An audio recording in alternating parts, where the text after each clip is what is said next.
I guess I could walk in the door, and here we are. All right. What we're going to cover tonight, I'm going to talk about Bachelor's Grove, some of my personal experiences there, and talk about Bachelor's Grove. We are talking ghost, goblins, and me, Linda Orman, your host of Southern Fried Paranormal. Yes, this is show number 12. Last night, my regular show, Southern Fried Paranormal, with Paranormal Party. It's a group out of Wisconsin. We talked a lot. We talked for 2 hours on the paranormal. We did not have overtime last night. They wanted to go to bed. So even though I say the paranormal never sleeps, actually the paranormal doesn't. But some of the people who study the paranormal do have to sleep. Human beings have to sleep. Sorry. But the ghosts and goblins and the people we contact don't sleep. Trust me. I mean, you wake up 2 or 3 o'clock in the morning, and there they are at the foot of your bed. It's not a pleasant experience. Anyway, uh, just a few notes. Some of the information I'm be pulling came from the path to bachelorsgrove.com that was put together by Carl and Wendy. Uh, there are two people who, with others, have actually almost gone to physical blows, almost court cases, trying to run Bachelor's Grove. Bachelor's Grove Cemetery, one of the little things it has and does is that it seems to want somebody to run it. People who come there and spend a lot of time there, the next thing they do, they are spending every day there. There's one gentleman there. He lived down the street, and he took it on himself to start taking the trash out. People, he'd clean the place up. He would take the trash out himself, haul it off all at his expense, and always swore up and down that if he won the lottery, he would buy this, which is public owned land around the cemetery, by the way, and the cemetery itself is owned by the county, would spend every dime he won in the lottery so he could build a house on a small hill overlooking an abandoned cemetery. So he could sit there and live just across the creek from an abandoned cemetery in a place where there's no electricity. He would have to probably recompensate the power company to run power out there, and definitely have to run his own water. There was probably some water lines down the road he could connect to, but he'd probably end up having to pay to run those lines to get him some water. But this is woods. Which is, if you don't know, the Forest Preserve in the Chicago area, it is public land. It's kind of used as a park for the county and the surrounding area. It's got hiking trails. And Bachelor's Grove is on what used to be the Midlothian Highway, is the path to Bachelor's Grove. It goes right in front of the cemetery, and it used to be the Midlothian Highway is now on the far side of it, uh, behind it, and it's a nice 4-lane road there because it handles a lot of traffic. But the old, of course, 2-laner from a century ago is the path to Bachelor's Grove, and used to run right at the front gate. There used to be a bridge there jumping the creek. All that path is gone. You can find pieces of asphalt and a little bit of cleared area. There's a path there. You can pick up some of the woods, but why would you want to live in a place where there's no real road, and you would have to spend millions of dollars to get everything hooked up to your house, including a road? You would have to pay. You had to either buy the property from the Forest Preserve, or you would have to get an easement from them where you could travel on their road. So it's crazy, but people want to do that. There's always been arguing. One of the reasons I wanted to leave the area is because of the constant bickering, where you had every paranormal investigator thinking they run the paranormal in Bachelor's Grove, and they had exclusivity rights for whatever reason. And I wanted no part of it. I never claimed it, but other people have. And goodness, I've got people watching. Wow. Okay. Anybody's got any questions, hit me up in the chat room. Oh, and another thing I kind of touched that in the promo, I could not post this video to WLFEDB YouTube page.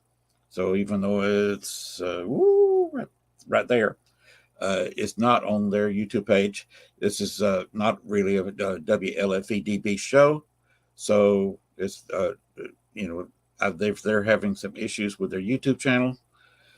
I'm not sure how they can fix it, but right now, last night's show, I guess, posted to their YouTube channel. Tonight is a little exercise, let's call it, is not. I could not post it there. So they are having some posting issues. I think they've got on somebody's bad side that keeps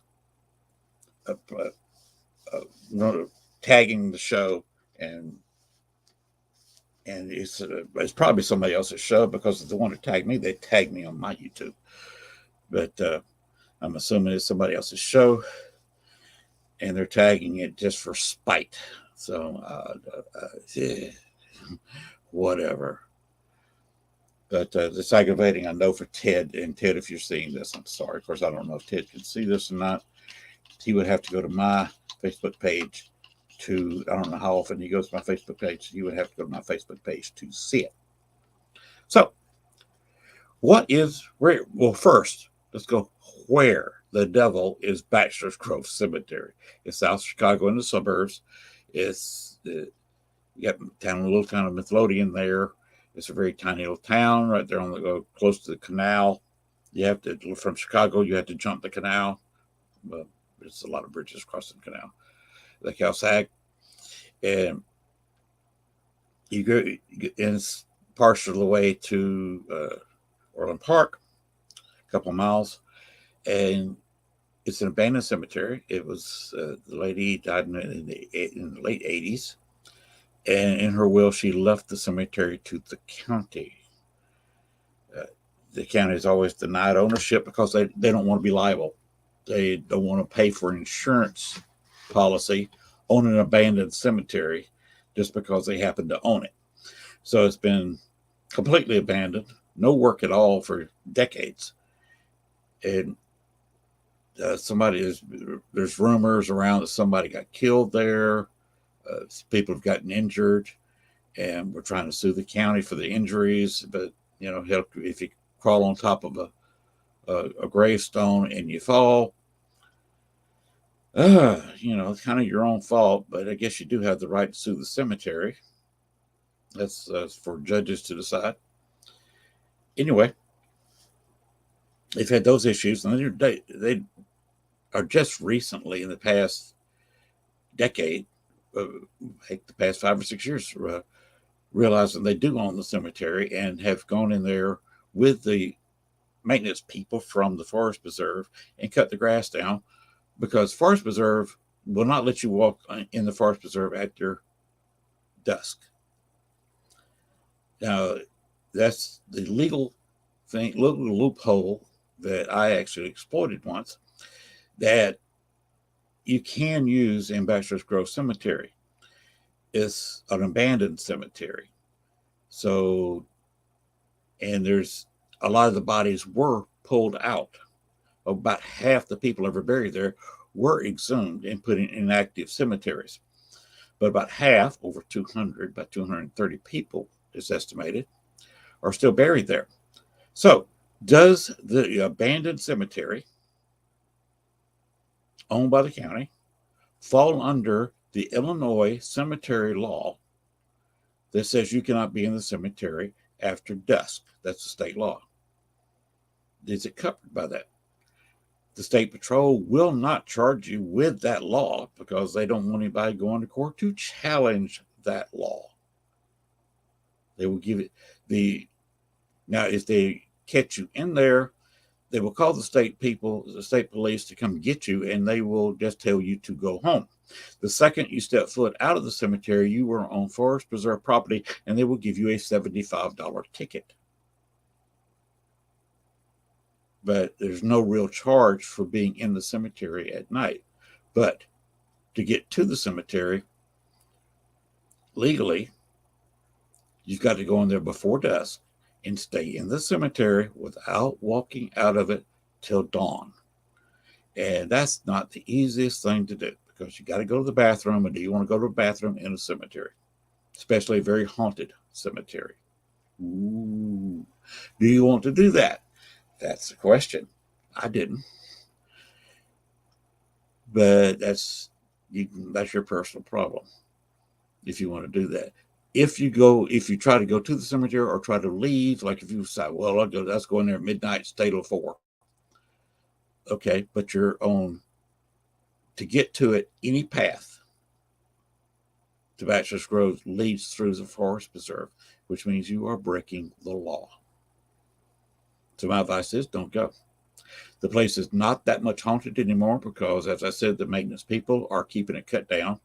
They wanted to see people in the cemetery, so they've cut everything down. There was a lot of flowers planted in there, and big enough to hide in for a while. They cut all them down. There was rumors, I heard, I did not see this, is after I left the area, of infrared cameras. I don't know how they powered these cameras. They were all battery operated, and I guess they had a recording device in the camera, which is very limited. So I don't know how you run a battery operated camera with limited storage every night unless you go down there and erase the previous night's recordings. Now I imagine some cameras might can store a couple of nights, but that's got to be a high maintenance system to go in there at least every 2 or 3 nights, even with the best, most expensive cameras or with limited storage capacity, and then go review that for during the wintertime. You really want to record 12 hours of snow. So, or even during the summer when you've only got maybe 8 hours between dusk to dawn. Do you really want to sit there and watch an abandoned cemetery for 8 hours? Even if you're fast forwarding, it's still going to take a lot of time. And these people are going to get paid for that time. So I don't know how that works and who is paying for these cameras and who's paying the man who's reviewing them. So I've kind of doubted those are real cameras. They went up, they got taken down. They went back up, they got taken back down. So I don't know. That look at your own risk. That could be some jokester putting cameras up there, somebody who thinks they run the place. One such person, I'm not naming anybody, has been known to go there, climb trees, and then heckle people doing tours because he didn't like other tour guides giving tours of the cemetery. And they finally came in there and said, since you're going through Forest Preserve property, it's hard. You can't just go in there and show up with a tour bus and take people down there if you're charging. If you're going to give a tour in there, it's got to be for free. So you have to talk to them to get clearance for a paid tour. Yeah, for a while you had 6 or 7 tour guys that get it once a month. We get a tour up, Bachelor's Grove tour, and here's a big tour bus. There's no place to park the bus on that side of the road. The parking lot's across the street.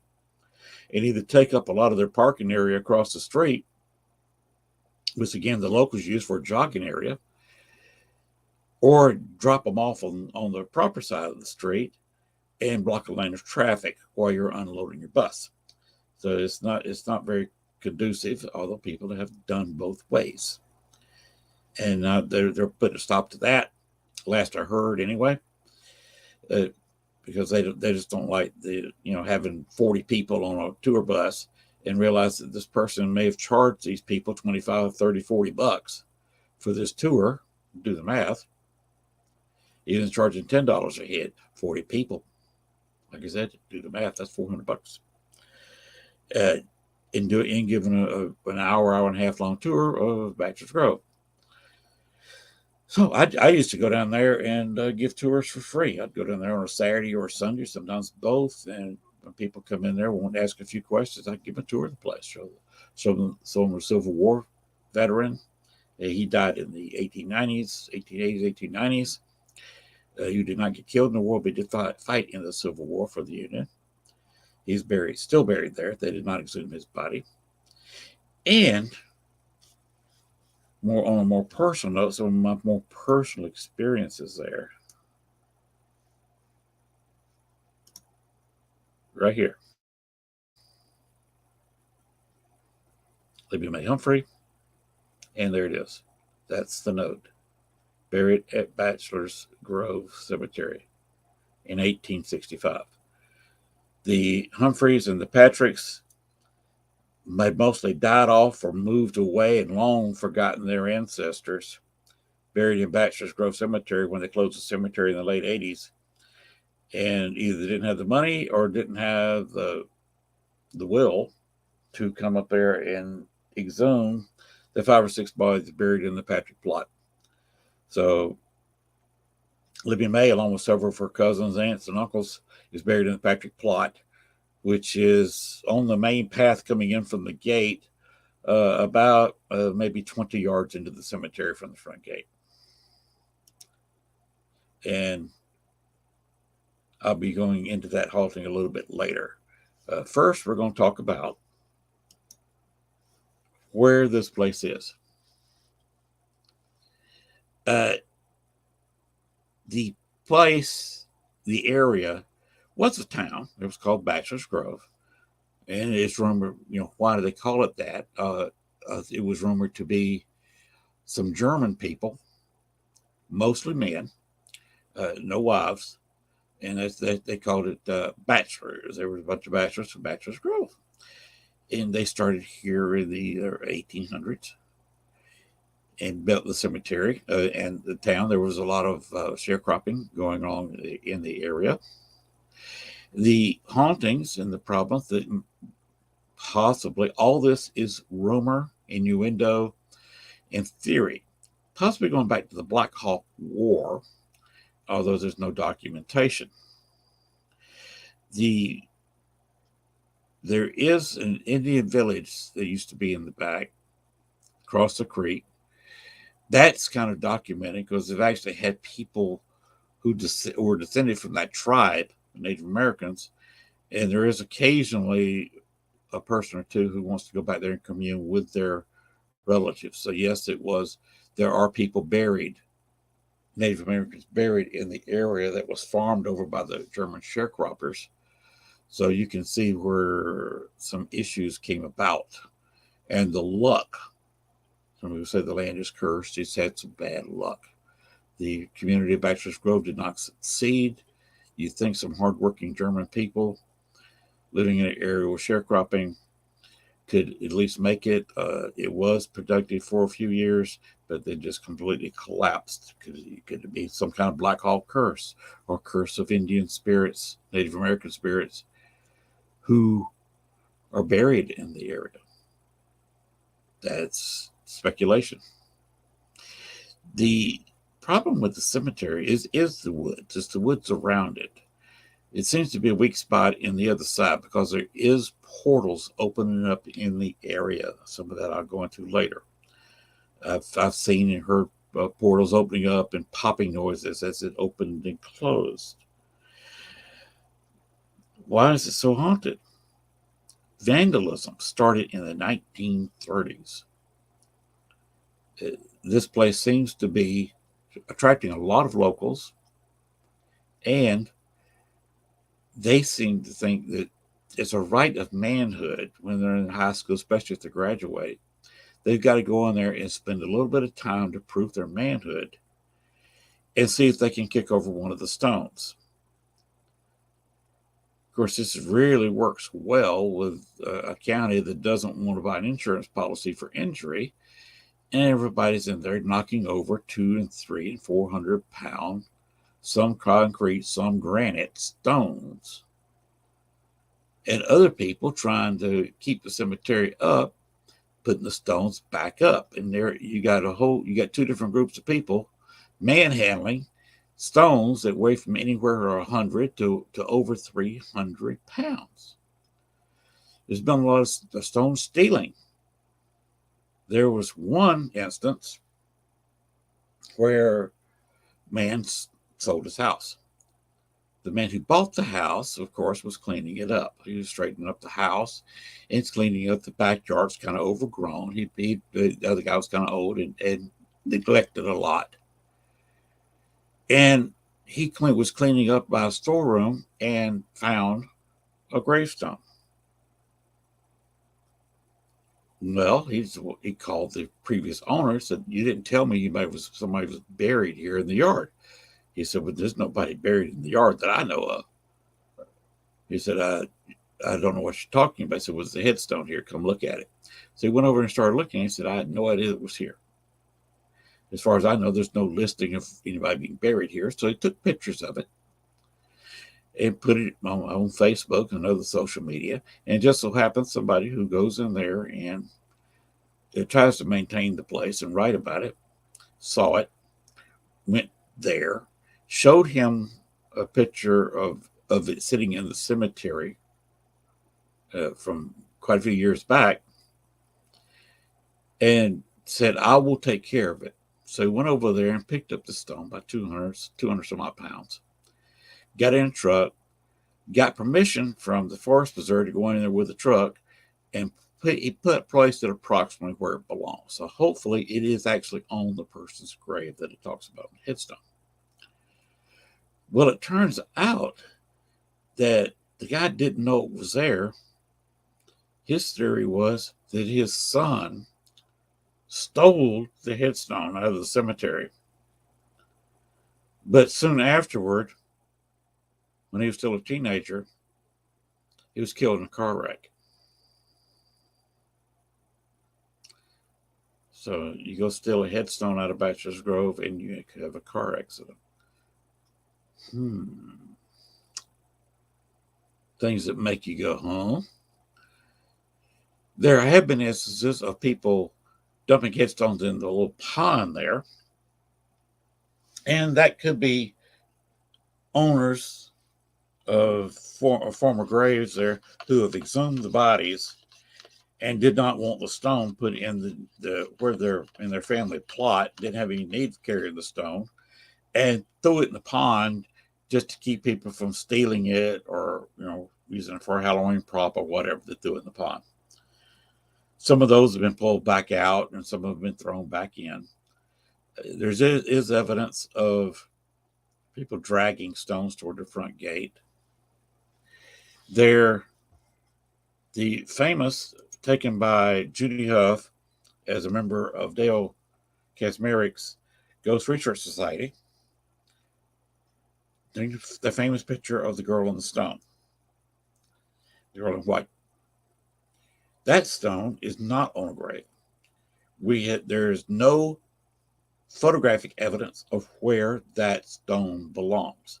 Many, many years ago, as I said, the desecration of the place started in the 30s.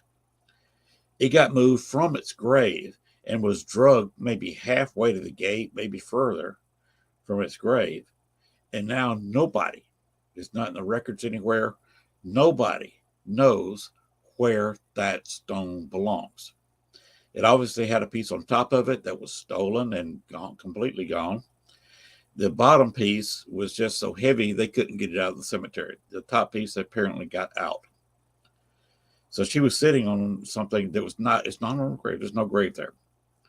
So we say, well, that's the lady buried there. No, there's no lady buried there. We don't know what grave that stone come off of. Whether it's male or female. No records. So it sits there right on the spot where the picture was taken. And yes, I've taken, since it's not desecrating a grave, taken pictures of tourists going in there. There's a lot of pictures going around in a pose similar to the white lady. And of course, I figured out who the white lady is. Since I'm on the subject, I will throw that out right here. Also, give me a chance to drink a little bit. Okay. Anyway, this is John Humphrey. He was state senator for several decades. And he founded Orland Park and was mayor of Orland Park for a while, then served as a state senator. And by the 1880s, he was the most powerful man in Cook County outside of Chicago. This is his first wife. If you notice, the dress is a positive thing, where of course, the Lady of Bachelor's Grove was kind of a negative. It was kind of translucent. But if you look carefully, you can see that she's wearing a dress with dots. This is her wedding dress. This was actually a wedding dress. It was dark colored. You can't tell what color the dots are because it's obviously they did not have color photography. In fact, photography was in its infancy when this photo was taken in 1863, which is where they got married. And it looks, it's a head-on shot. The other one's a profile. If you get them side by side, you can see it's the same dress, same person, same hairstyle. It is Amelia Patrick Humphrey. And I showed earlier exactly why Amelia shows up at Bachelor's Grove. Her firstborn child, Lydia May Humphrey, is still buried there and never was exhumed. Now, why did they bury Libby May in Bachelor's Grove? Well, remember, he founded Orland Park. They had a large plot in Orland Park, still do. He's still there. And Amelia is also buried in Orland Park, along with John's second wife. You got one first wife on one side, the second wife on the other. The kids of each wife is on the other side of them from John. John's in the center, one wife on each side, and the kids each bore him on or beside the wives. So you tell me that's not going to create a little bit of rambunctiousness on the other side. Plus, when he was married to Amelia, she passed away in 1881 or 2. It's kind of debatable. There's sources say both, or I believe her headstone says 82. But she passed away. And within 6 months, he married his secretary, longtime secretary, that he'd been having an affair with for quite a while. And she bore him several children. So, that created quite a stir in Cook County for a while, but he finally calmed down, and he built the Humphrey House. There, I believe every third Sunday you can check their site, the Humphrey House in Orland Park. They're open up one Sunday a month for tours, history tours. Not much paranormal. I'm one of the very few people who've been lucky enough to actually do a paranormal investigation of the place.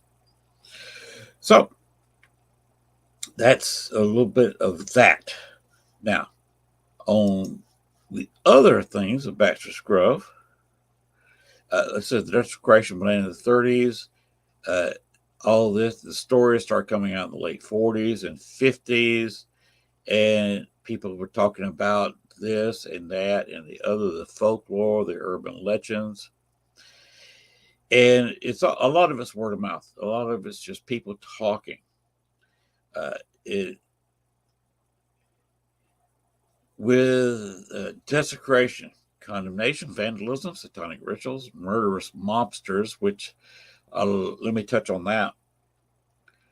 A lot mobsters, if you're burying bodies for Bachelor's Grove, why should you carry it that far to throw a body in a 6 foot deep quarry pond? This is where they took a lot of the stones out that built the foundations of some of the houses that are still there. Those rocks came from that quarry right behind the cemetery, and they're still there scattered around the foundations, which is all that's left of the houses there. It was just a quarry, and it's only 6 feet deep. And they knocked out a little bit of it so the creek can kind of run past it, and a little bit, and can overflow into it. It definitely has an outflow to keep it from completely flooding the whole area. It kind of flows back into the creek when it gets so high. So now a 6 foot person, even when it's rained recently, can walk all the way across the pond a couple of times and only be shoulder deep. If you catch it during a drought, you can walk through there and be waist deep. You don't hide a body in 5-6 feet of water. That's just too easy to find, especially when you could put a team of 5, 6, 7 people in there, and within an hour they could cover the entire bottom of the pond. So that's no place to hide a body. I think the bodies were hidden from a bar that's out further into the county. One that's connected to one of the speakeasies owned by Bottles Capone, Al Capone's brother. And down the street, just a mile from there, is a lake that's about 50, 60 feet deep out in the center. That's where you want to hide the bodies. Just tie a cinder block around the neck and around their feet, and they're at the bottom, and they're going to stay there. And nobody, it's going to be, it'd be a couple $1 million to get an operation out there to drag it for a body. So that's at Maple Lake. You can go there. There's lights going around. Some of it's caused by reflectors, but that's the place I investigated and didn't have anything. In fact, debunked most of the lights as being reflections. That's on kind of the north end or south end, and there's a lot of, you got Midway Airport on the south end, and you see a lot of the strobes and the ring lights off planes coming in and out of Midway, reflecting the lake. And if it's across a tree line, you're just catching a reflection off the lake. It looks like a red or green light or a strobe light flashing. There's also reflectors around guiding traffic. If you shine a flashlight out there, a lot of times you'll see a flashlight shining back at you. So a car going by or somebody walking around with a flashlight could cause a flashing light at Maple Lake. But that would be where you throw your bodies, not 5 to 6 feet of water. Not when you got to drive miles and miles to drop a body in 6 feet of water. You wouldn't do that. You just go where you're 10 minutes away from a 50, 60 foot deep lake. You throw the bodies there because they won't be found, especially not in the 20s. Now but it was cost you $1 million more to drag that lake a little bit. It's a pretty large lake. And back then they didn't have the equipment, and they probably were not going to take the time. With the number of people being killed in Chicago due to gangland activity, they can't sit there and drag that lake every time somebody dies. Anyway, so the mobster thing I don't think is very well linked. Now, there is a link to H.H. Holmes, Mr. Mudgett. Jeff Mudgett is his great grandson. He's written books about H.H. Holmes. You can go check that out. Look up Jeff Mudgett and his book on H.H. Holmes, his ancestor. But there is a connection with Bachelor's Grove and the fact that H.H. Holmes had his death castle in downtown Chicago, where he supposedly, all this is rumors, opened it up for rentals for the 1893 Columbian Exposition, which was the World's Fair, and would gas people. It had passages around the rooms where you could go in there and you'd go to sleep and you put some gas in there, carbon monoxide gas, and kill them and put their bodies in acid, strip the flesh off of it, and sell the skeleton. And there is thought that most of your real, of course, there's plastic and plaster skeletons around, but a lot of your anatomies in high school and colleges have real skeletons, including the ones that were in the original movie Poltergeist, were real skeletons. Was the one in Poltergeist originally a victim of H.H. Holmes? Good question. But a lot of those were provided because that was how he made money, selling skeletons to colleges and doctors, anatomy professors, whatever. The reason he's related to Bachelor's Grove is because to get the World's Fair, Chicago applied for it, and they said, you're not big enough. You don't have enough population to host the World's Fair. So they went around and got the immediate suburbs around Chicago and taught them, paid them money to go ahead and allow Chicago to annex their small towns in their immediate area into Chicago. That is why so many Chicago neighborhoods have names. They have the name of the small town they were in the late 1880s. And they were absorbed into Chicago in the very late 1880s, early 1890s, so Chicago could host the World's Fair. John Humphrey, being the most powerful man in Cook County, outside of Chicago, was losing constituents living in that area. And he fought this annexation tooth and nail because it was reducing his power in the county. So he actually fought having the World's Fair. John H.H. Holmes, Mr. Mudgett, took advantage of women staying in the area and killed them. At least this is all rumor. You can read books on the matter. Look up Jeff Mudgett on Facebook. He's a very, very nice man. He's quite intelligent, lives out in Las Vegas now. So he's quite talkable. You want to talk about his books, fine. I believe if you order a book from him, you might can talk him into signing you a copy. I think it's actually available on Amazon, probably a little bit cheaper if you wanted to buy one. Very interesting read. Just be careful because reading that book has opened a portal with sensitive people to H.H. Holmes. We think we took care of that a few years back where H.H. has been kind of being blocked coming over into the side, but that could be temporary. We don't know exactly how the other side works. And as far as blocking spirits go, we don't know if that's a temporary thing or what. Nobody knows how that works specifically. So that's how Bachelor's Grove and H.H. Holmes in the 1893 World's Fair are all related. A lot of people have said the place is just not right. It's just not comfortable because you feel like you're being looked at. It's easier. It's easier. It's uneasy. Some people have said, I've seen portals open there. People have seen vortexes. Some people have seen a disappearing house and older cars driving by. I personally have not seen the older cars or the house. And the house could be strictly, you're looking out into woods, a rather grown-up area. It could be people's imagination. It could be where you're looking at something and you see a house in leaves.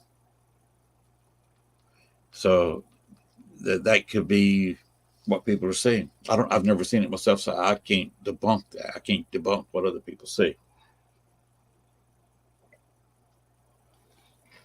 Oh, this little bit of sweet tea there. Some people have had attachments. Personal experience there. I was there one afternoon. This is daytime.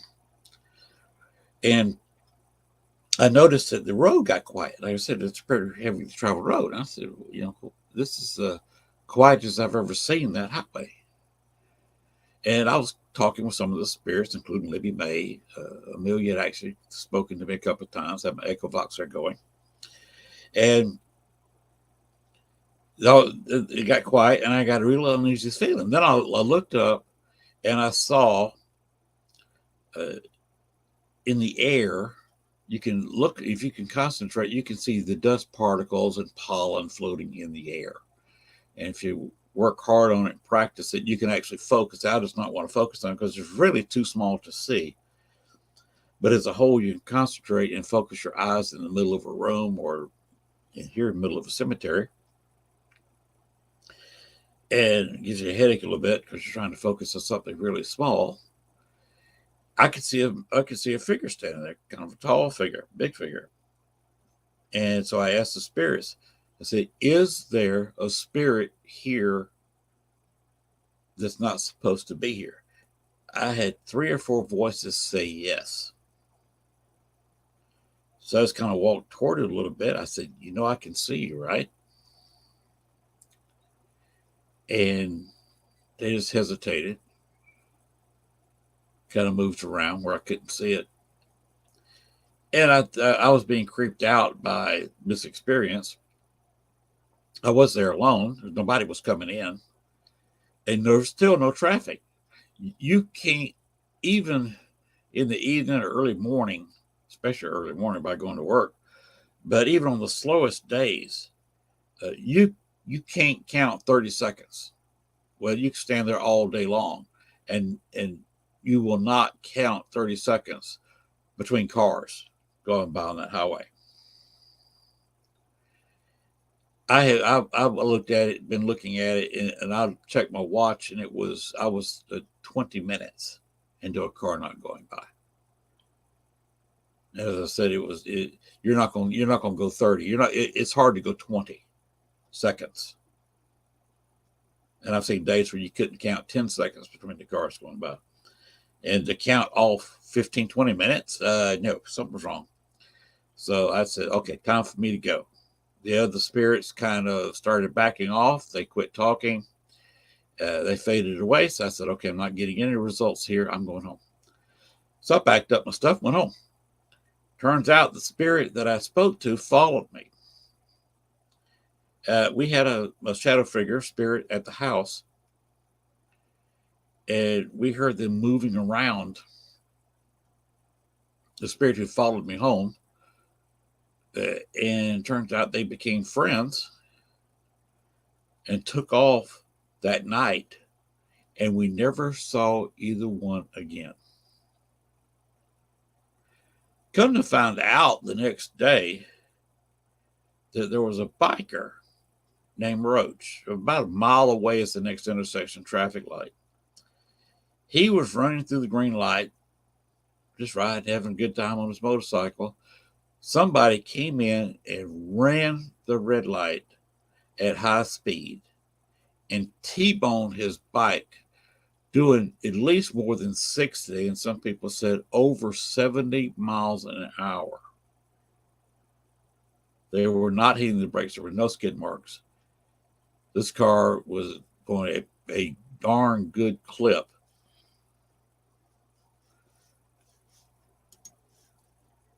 Through that intersection and run that red light and T-bone a motorcycle. And you know yourself that even at 20, 30 miles an hour, that's a bad impact on a motorcycle. At 70 miles, 60, 70 miles an hour, there's no way you'd live.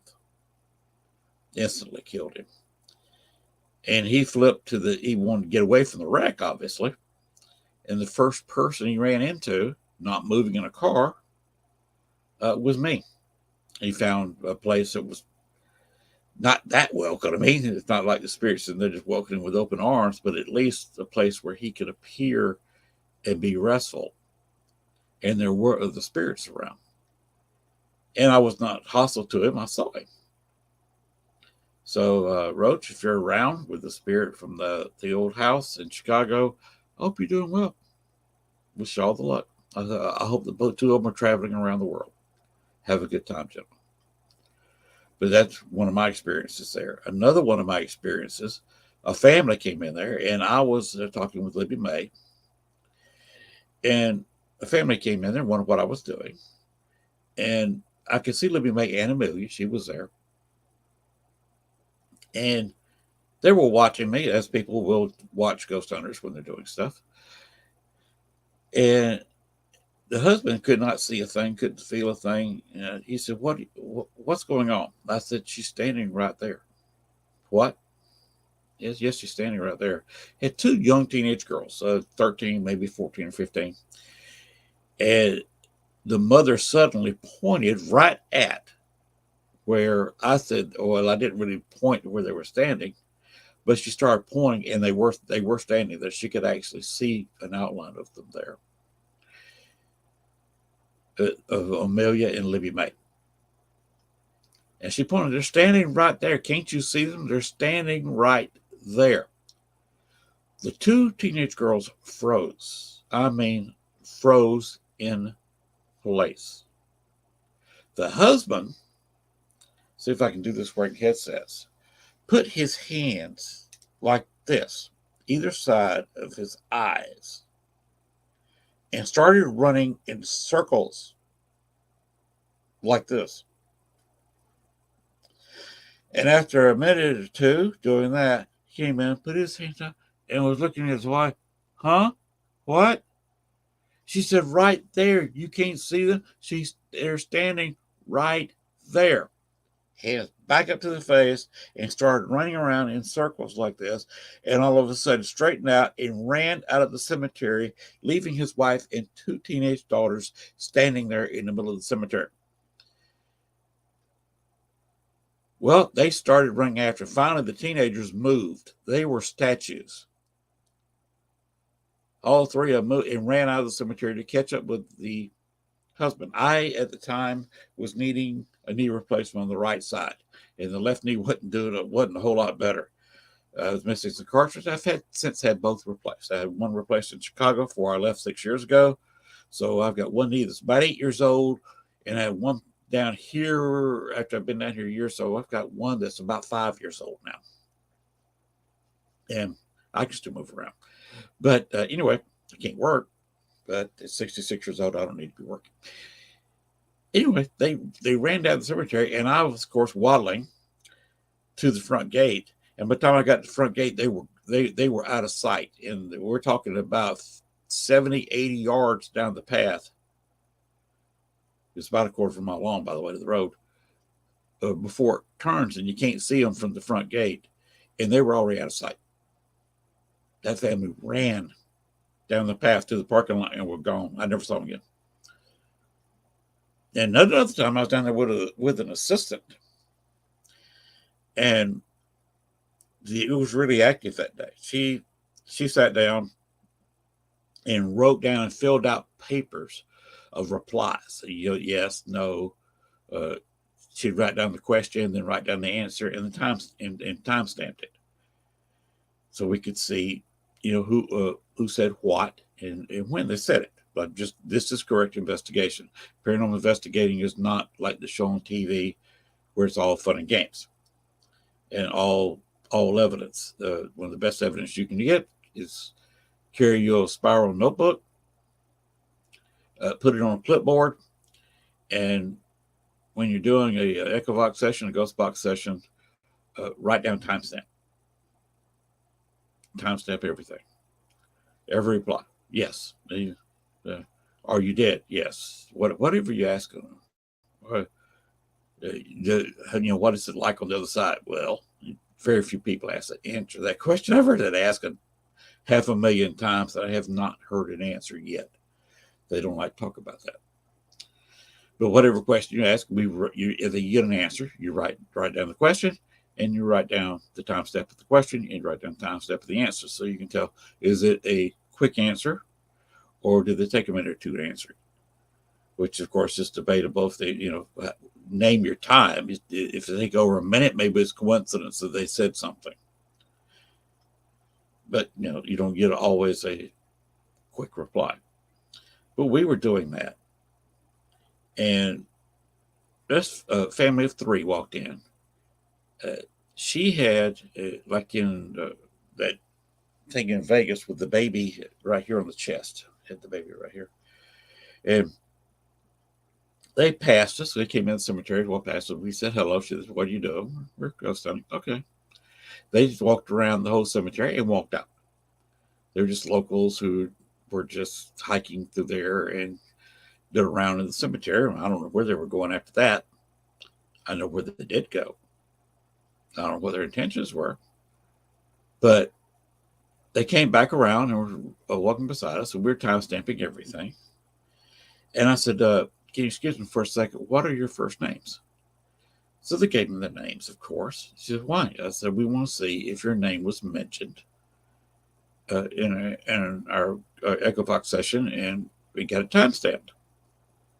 They gave us their names, and their names were nowhere on the list. Nowhere. We had time stamped when a couple walked in.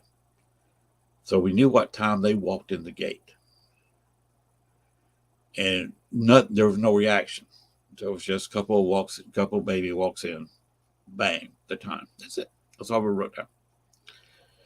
So their names were not mentioned anywhere near that. In fact, they were, like I said, their names were not mentioned anytime during the whole day. Just a blank slate. And started walk off. Says, okay, we're just checking to see if your name's on here. Your name was not mentioned. Have a good day. And then I have an epiphany. I said, excuse me, I don't mean to bother you, but what's your baby's name? They gave us the baby's name. The baby's name was said on EchoVox 5 seconds after they walked through the front gate. When they walked through the gate was time, we wrote it down. When the name was said, we also wrote the name down and wrote down that time. It was 5 seconds later, after they walked through the front gate, somebody called out the baby's name. So the mother said, why are you asking us? We're just checking to see if the baby's name was mentioned. And my assistant said, yes. It's right here, 5 seconds after you walked in, the baby's name was mentioned. And she froze. Just and held that position for a bit. Of course, the husband kind of walked off a few steps and came back. So what's going on? So we told him. He froze. I said, your baby's name was called out 5 seconds after you walked in the gate.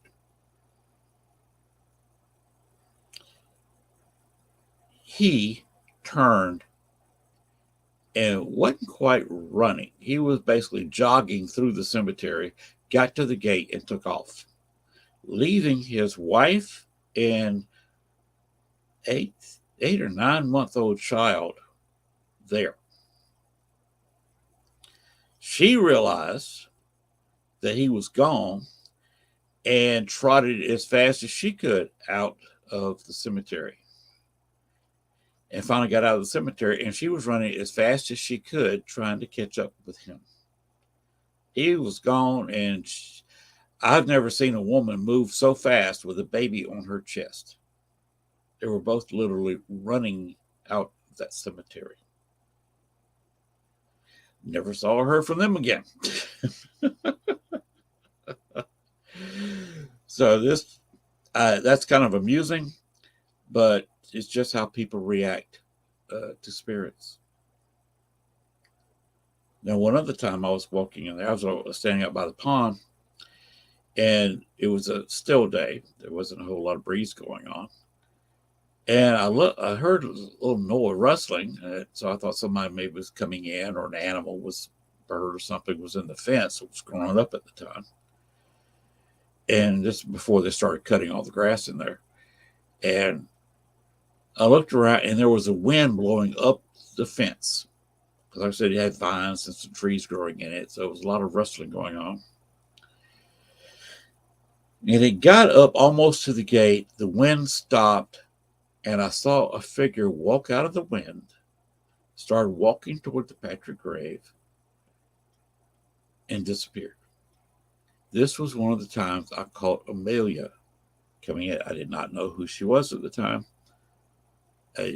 but it was Amelia Humphrey.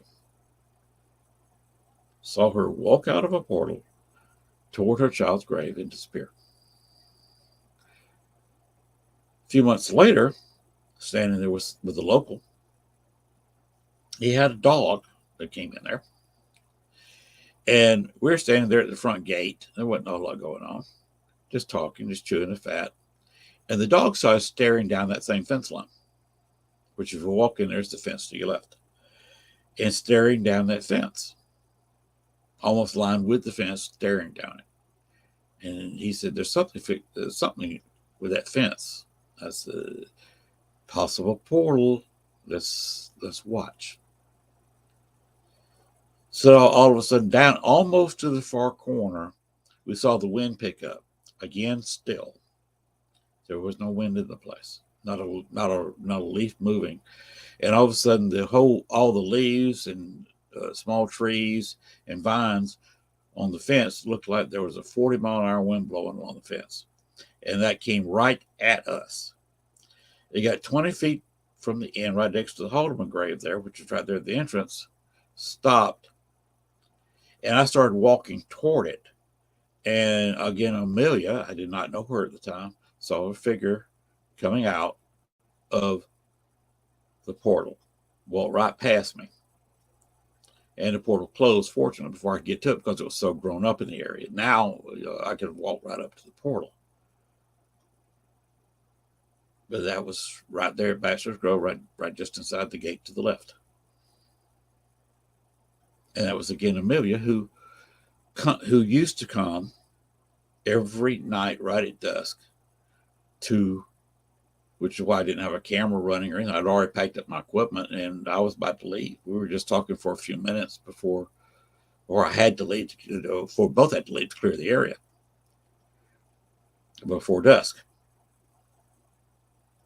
And that was one of my sightings of Amelia before I got to know who Amelia was and actually spoke to her.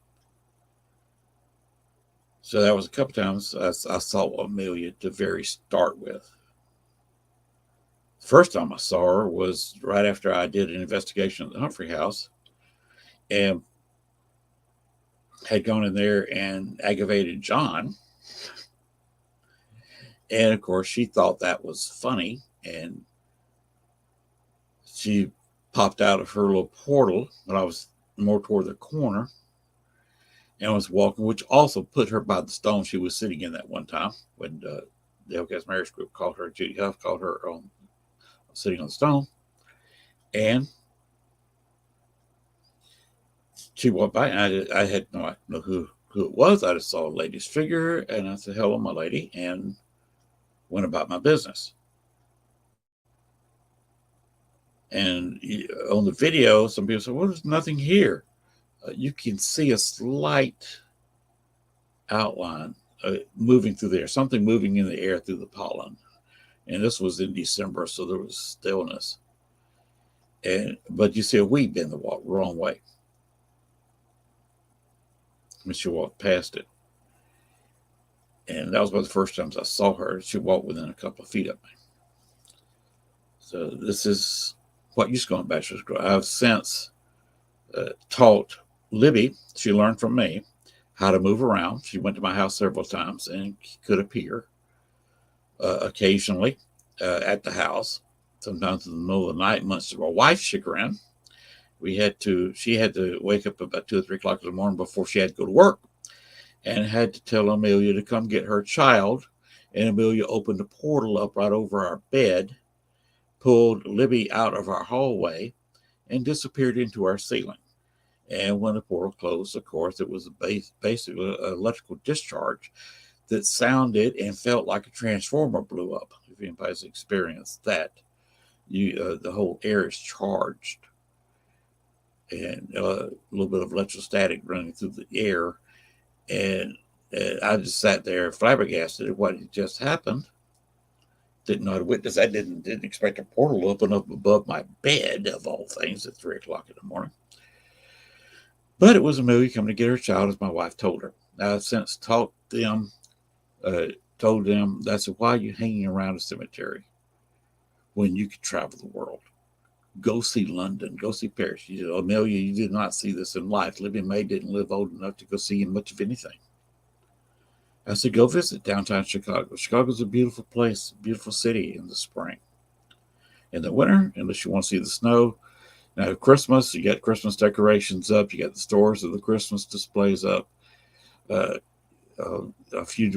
week or two before Christmas, or in my experience, a couple of times Christmas Eve, and going to Christmas parties maybe a few days before Christmas, it's a beautiful place to be in the snow. In the springtime, it's also a lovely place. Again, January, February, where you got the mounds of the dirty snow piled everywhere, that's not so beautiful. But Chicago can be a beautiful place at times of the year. But I told her, go see New York, go see Paris, go see the West Coast, go see LA, go to Canada, go to Moscow. Moscow could be a beautiful city, we're a bit hostile to it right now. I wouldn't advise any American going go see Moscow right now, but heck, if you're a spirit, Putin's not going to come get you. Anyway, that's why Bachelor's Grove is not haunted very much. In fact, Amelia's apparently, she will respect Dale, and if he calls her names, she will answer him if he calls out to her a few times. Hardly anybody else is getting any response at all. Some people have said, well, you got 2 cell phone towers there a quarter of a mile away. That's what's causing everything. Well, that would cause, you would think, meters to go off. A K2 meter, a male meter, would pick up on that signal. I've seen people walk in there with meters. I've walked in there with meters. I have seen 2 different meters, a K2 and a male. They've walked in there with the naturals and other meters and got nothing. I saw a K2 light flash for half a second. A male got a blip for maybe a second. And that's all the activity on meters. It's not a place to go with meters, never has been during the day. So don't go in there and expect anything. And a lot of the evidence is photographic or video or audio. And microwaves are not your phone with the EchoVox with only the microphone as a recorder. It's not going to pick up voices off a microwave. It doesn't work like that. You got to have the telephone connection. And a lot of the times when I was using EchoVox, I was using a phone or a pad that's not connected. Not connected to the internet, not connected to the cell phone towers. So you can't receive anything over there. And the meters, you think the meters would go off a lot there? No, they do not. So you can't explain what goes on in Bachelor's Grove because there's cell phone towers there. It doesn't work. It's just a unique place. This used to be quite haunted day and night, but because they've cut it down, cleared it out, and are taking care of the stuff and stopped a lot of the vandalism. It used to be that almost every night you'd have somebody walking in there with a can of spray paint, and they've arrested enough of them and ticketed enough of them to where, very few of the locals, that's kind of getting old hat with the locals too, that this generation just is not doing that. They'll come in there and sit during the day, but they're not going to come in and desecrate a place at night. That's one reason they've got more respect than their fathers and grandfathers who've gone in there and just kick stones over. So a lot of that stuff is over with, which calmed the nighttime down. And with Amelia and Libby and her brother and sister, who also died young, by the way. One died, I think, 2 or 3. Another one died at 14, 15. If memory serves, used to come in there and play with her. So a lot of the daytime haunt is long gone. They're touring the world. They're having fun.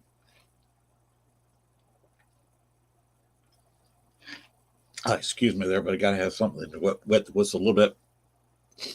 I'm not feeling exactly well. I had a flu shot yesterday, and apparently was effective. That's why I was so late with the show. I meant to do this start at 10 o'clock, and it was more like 11. So I've been on this thing of an hour. I thought I'd only be doing it for 30, 40 minutes. So I've been over an hour now with the show. And I'm kind of going to start winding it down. But I want to talk a little bit about Bachelor's Grove. That's some of my personal experiences and some of the stories on there. Some of us disappearing cars. And I think that started in the 70s. People started stealing old cars, phantom cars going down and driving by the cemetery. People have sworn up and down about this. The Phantom Farmhouse, that started in the 60s. And the house people have described, there has never been a house built in that area. Basically, there were 1 or 2 room shacks. If you've ever been to a homesteader built in the early 1800s, late 1700s, early 1800s, they were not big homes. The room I'm in is a 12 by 12. Some of those shacks were barely bigger than this room I'm sitting in. They just did not take up that much room, especially the people who lived there were bachelors. It'd be with just one man. Of course, he can live in a 12 by 12 house. Well, some of them were by 14 by 14, only slightly bigger than this room, and definitely smaller than my living room. But I think a 12 by 15 dens. Some of them were smaller than that. But there's just no big houses. And this sounds like a major house or a plantation.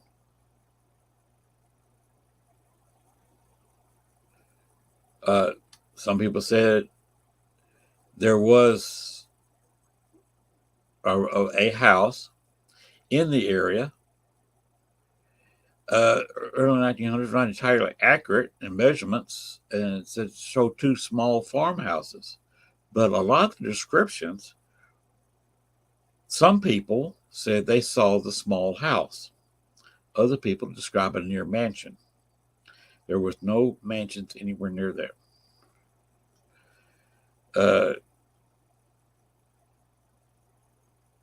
Talking about phantom farmhouses in the early 20 teens, or 2012, 2013. And people have been adamant about seeing the house, small house or the big house. And the houses they described were the smallest houses that were there. Other people have described footsteps. On the Ghost Adventures, they saw and chased a light. Now, whether that was faked or not, I was not there. I cannot say. I don't even want to theorize on that, because if I see something, I can theorize on what caused it. If I'm not even there, who am I to say if it's faked or where it was real? Al Capone, the pond. So I kind of blew that. Other bottles that have been found, guns, a lot of photographs. I am going to place all my photographs one day on my Facebook page. I may dedicate a page to it and have a lot of this information there on Facebook. The floating blue lighted orbs, that's kind of what they were chasing and back with Ghost Adventures.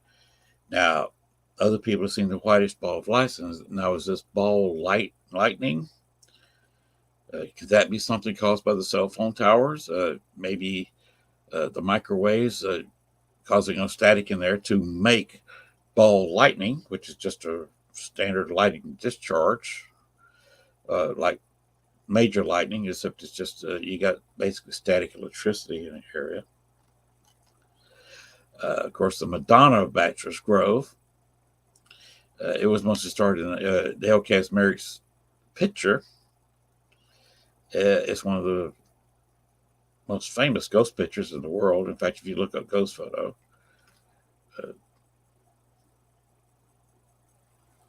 there are a few that would like to see is the Madonna as fact. It kind of fits.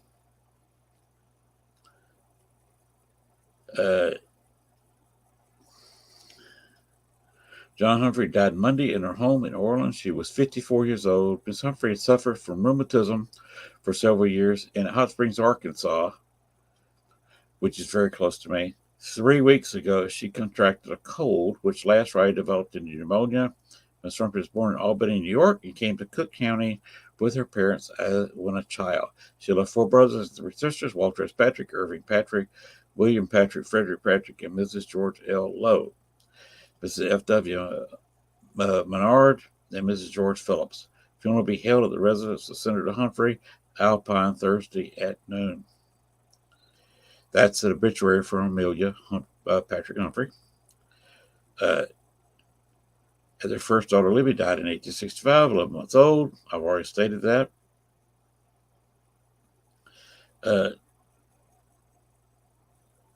Buried in Lodge, Bachelor of Amelia's grandmother, Anne, and 2 of her young siblings. I mean, yes, another thing maybe was one of there. She had younger siblings buried there. Uh, Johnny movie lose 3 more children, 2 more under a year old, and another's a teen. That's 7 children, only 3 survived. Amelia named 2 of her daughters after her young sisters, Lily and Clara, who died only a month apart in 1862. The ages of 2 and 6. They are buried in the Patrick family plot in Bachelor's Grove.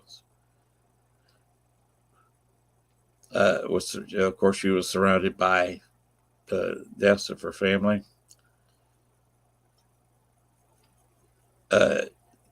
Is it grief? Yeah, of course.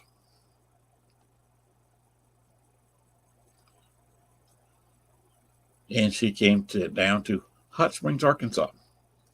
Now, I will say something about Hot Springs, Arkansas on a personal note. Been there. This coming spring, when they decide to have the Gypsy Soul Fair, I've been asked by Phoenix to appear at that. I did some advertising on my show for the Gypsy Soul Fair, and I may very well appear with Phoenix's new group that she is forming now at that Soul Fair in Hot Springs in a haunted hotel. So I might can contact Amelia there, because she was having a good time then, and that's where she first got sick. Hot springs are good for rheumatism, but a public spring is a good way to catch a cold or something else worse.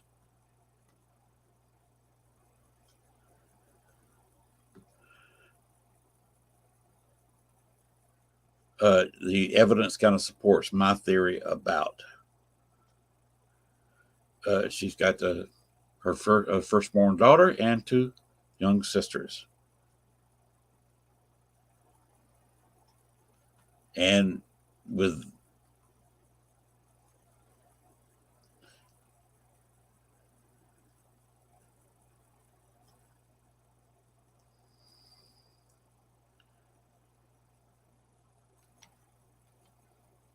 with that kind of history and that many people buried, you got 2 small childs and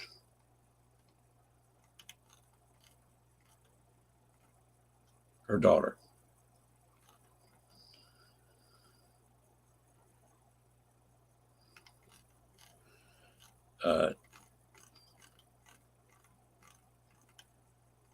There is the stranded couple.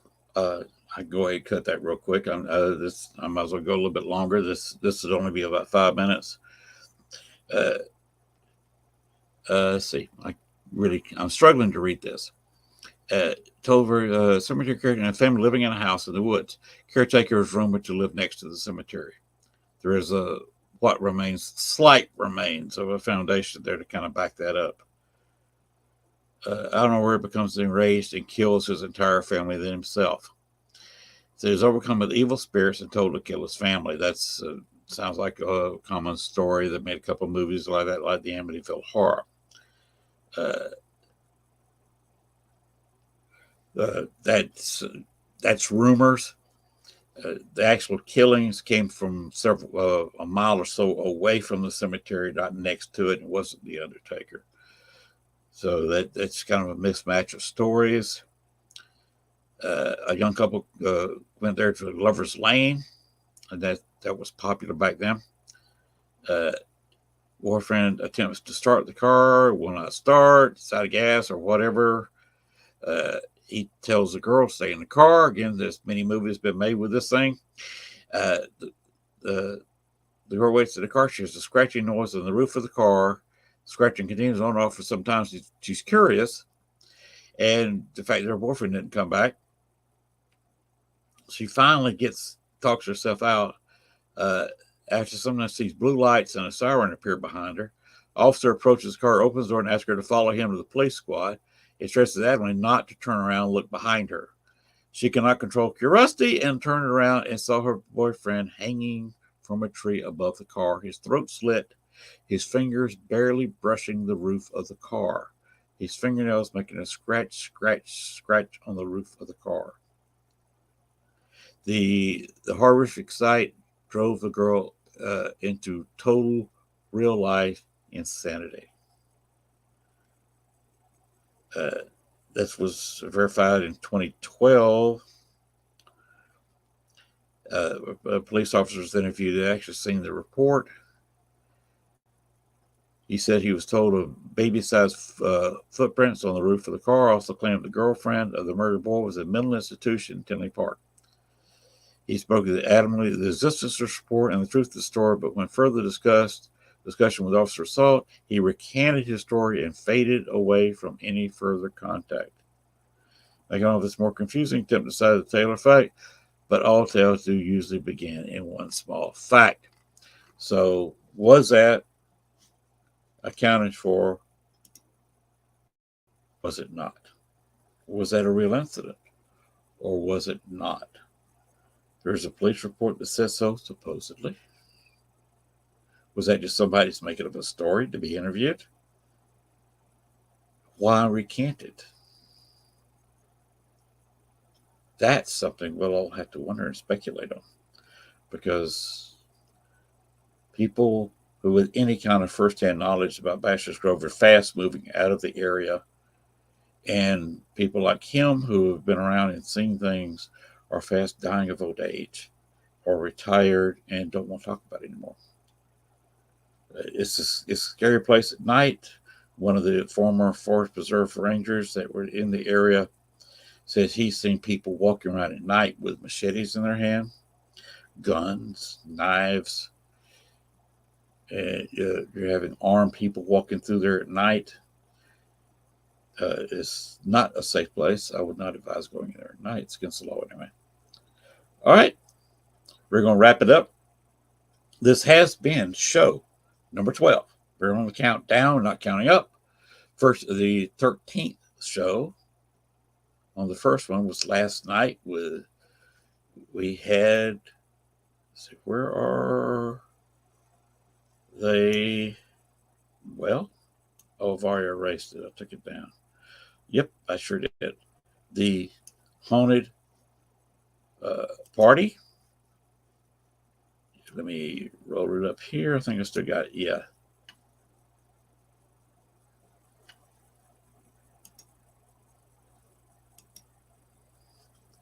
Good grief. Okay. Right here. There you go. That was the Paranormal Party, PP. That's the name of their group. Of course, I'd usually put the WLFE little logo right there. Sometimes I'll throw up the StreamYard duck because this is done through StreamYard, but it's also done through WLFE. But I can't put that up there because we're not on WLFE right now. They're having some difficulties with their YouTube page, as in somebody saying something was offensive, and they're not allowing any posting. So I'm not sure what we're going to do about the shows. These shows are not really on WLFE. They're on my Facebook page and YouTube page. And you can they'll be archived on YouTube and Facebook, so you can see them there down here. They will not be on WLFE DB, the YouTube page, and probably will not be on that website because he pulls these things off the YouTube page. So I'm not sure what Ted's going to do about all that. So he's having issues with the network. I will see what goes on next week. I think I was able to post a show last night, but apparently there was another strike last night against it, and I could not put tonight's show on the WLFE Facebook YouTube page. So sorry about that. Anyway, I don't know what Ted's going to do about that mess, but these shows I will not post them to the YouTube page of WLFE, and I'll keep the StreamYard little logo up in the corner, not the WLFE. So, greetings to the network. I hope Ted figures all that out, straightens it out, so we can get that network back up and running.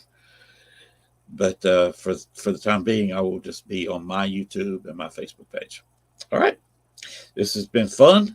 I'm kind of losing my voice. I've got things to do. It's 12:55. It's 1 o'clock. So I'm going to kill some time and see if I can get sleepy. Because today, it's 1 o'clock in the morning here in Central. It's almost 2 o'clock in the morning on the East Coast. Almost midnight in Denver. And it's just almost 11 o'clock out on the West Coast. So, all my West Coast people, hi. You may still be awake, but I'm fixing to shut her down. I was planning on doing a 20, 30-minute show, and I've done an hour 20 show. So this has been fun. Like I said, this is number 12 as we count down to Halloween. I will be back on tomorrow night, and I'll be discussing some more of my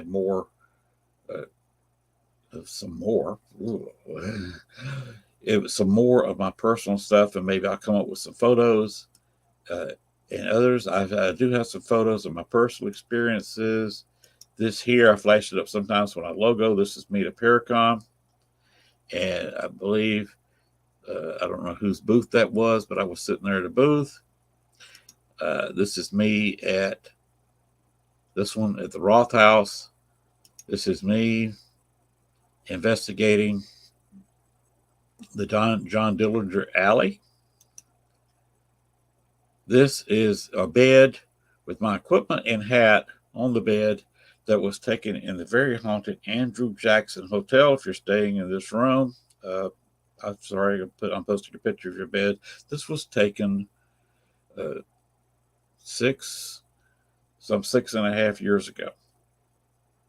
So, well, not quite a half, but just over 6 years ago.